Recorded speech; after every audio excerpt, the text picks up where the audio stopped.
Hello, my name is Josh T. And a little bit about who I am.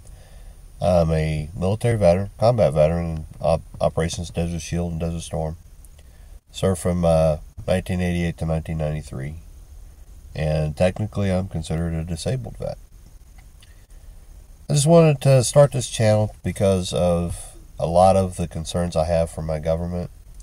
A lot of the concerns that I have for my nation right now. I've never seen our government be as divisive, seen a president as domineering, dictatorial as I have seen in this president. And a lot of liberals don't want to acknowledge that because it makes them uncomfortable and they don't want to be uncomfortable. I'm concerned because people today, they don't seem to understand their Constitution, and they don't seem to care to. That is a major concern of mine. And they want to send people to Congress, and they want to send people to the Senate and rely upon them just to do what they don't want to be active in doing to take care of themselves. We see the press just totally manipulate and misrepresent things in the name of freedom of speech, but don't want to be held accountable when they lie and they misrepresent and they mislead and invoke fear in people. So I want to, kind of encourage people to read the Declaration of Independence, read the Constitution. Go back even further than that. Read the Articles of Confederacy, which took place prior to the Constitution. Read the Anti-Federalist Papers. Read the Federalist Papers. Know where you get your rights from. Understand that while God was not mentioned in the Constitution, He was mentioned in the Declaration of Independence. The Declaration of Independence is why our nation is free. It is why we are who we started out to be and who we should be. The Constitution tells us how we carry that out. And, these two documents are the most precious documents that we hold to. Our country wasn't founded upon collectivism, or a more precise name for it, socialism. When a person sits there and says, well, I'm not a socialist, yet he pushes collective thinking. He pushes a collectivist mandate. He taxes the rich to give to the poor. And that's not the government's place to tell me or to tell you where they're going to put your money. It's your money. You earned it. If you wish to or wish not to support charitable organizations, that's your business. That's not theirs. There's actually no constitutional authority for them to do that. If you read the Constitution, even with all the amendments that were done, there's no constitutional authority for them to be handing out money that they take from you. That's basically theft. And if you really want to look at technically, that's racketeering and extortion. And I mean, if the federal government had to be held to RICO laws, that's exactly what they'd be guilty of. You could probably convict them all under RICO. When we tax the rich to give to the poor, that's a Marxist philosophy. To those who have need. From those who have to those who have need. That comes from Karl Marx. And the problem you have with that is that eventually you're going to tax those who have to the point to where they don't have. And they just walk away. And what happens then? I mean, basically what we see happening then is happening in France right now. With 75% tax rate on anything made above 1.7 million, you get taxed 75%. Well, rich people are seeing this and they are walking out of France. Most of them are moving to Luxembourg. And this has got the French president all up in a tightwad because they're traitors. They're turning their back on the country. Well, the country turned their back on them. And they had a right to walk away, and they should have. And they did exactly what they should do. And So eventually what we're going to see with the French people is the tax rates are going to become so burdensome because people are going to stop making any money when why should I work and spend all my time when 75% of what I make is going to be taken away from me? There's no reason for me to do it. There's no incentive for me to innovate. There's no incentive for me to create. There's no incentive for me to create jobs.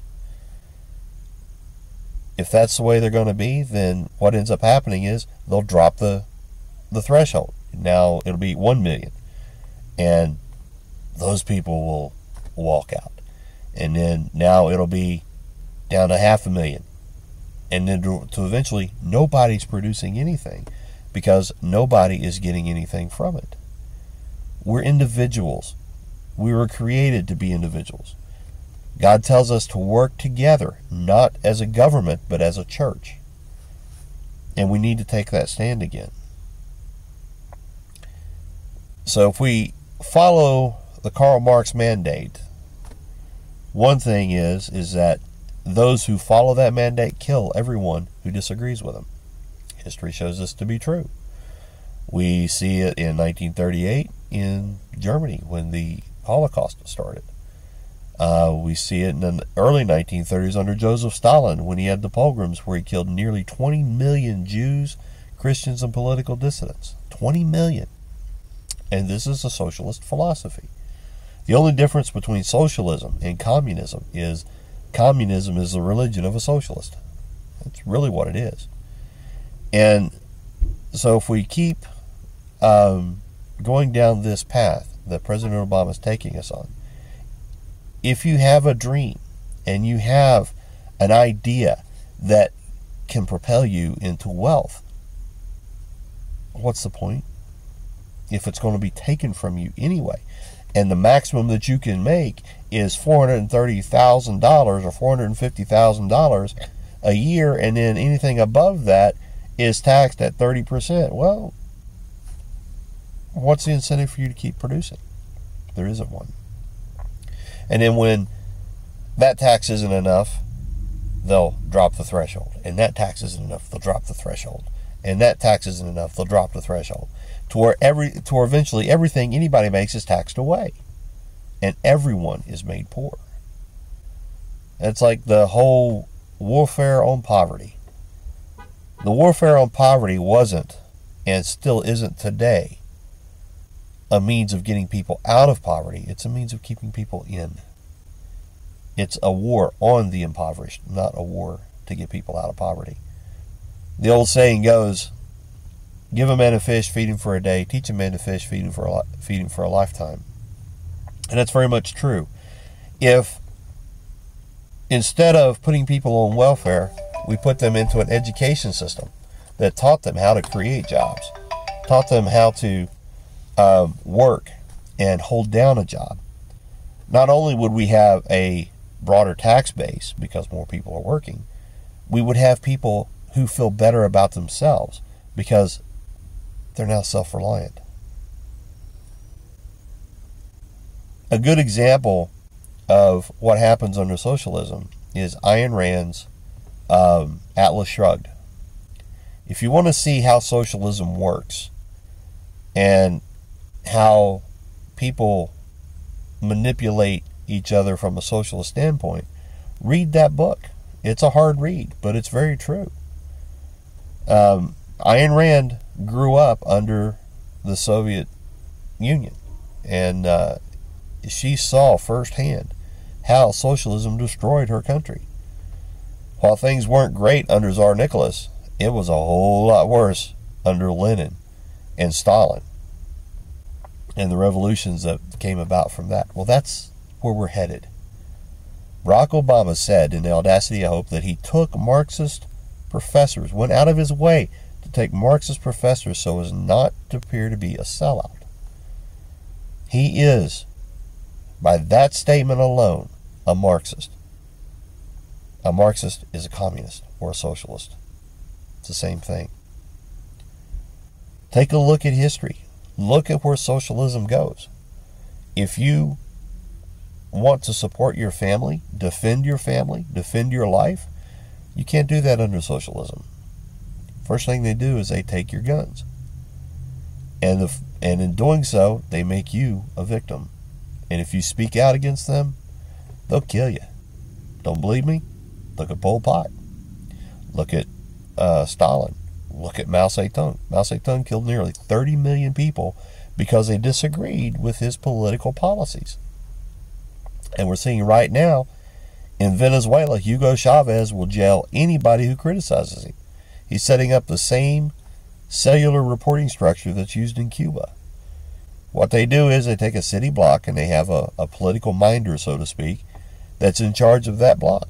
And if somebody in that block hears that you have criticized Fidel Castro, the next day you've got the secret police raiding your home and taking you out in the middle of the night and sending you to prison.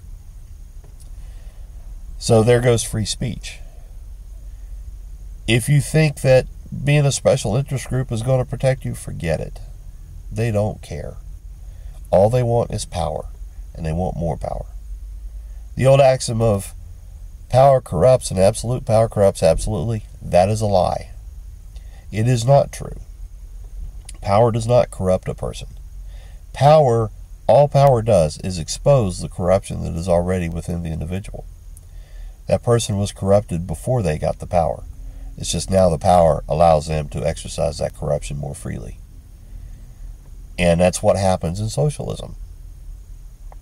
And I'll look up the numbers and everything later, and we'll take a look and see exactly the numbers, the years that gun control was instituted in different countries, and how that has basically is where we're headed with the current gun control legislation in our country.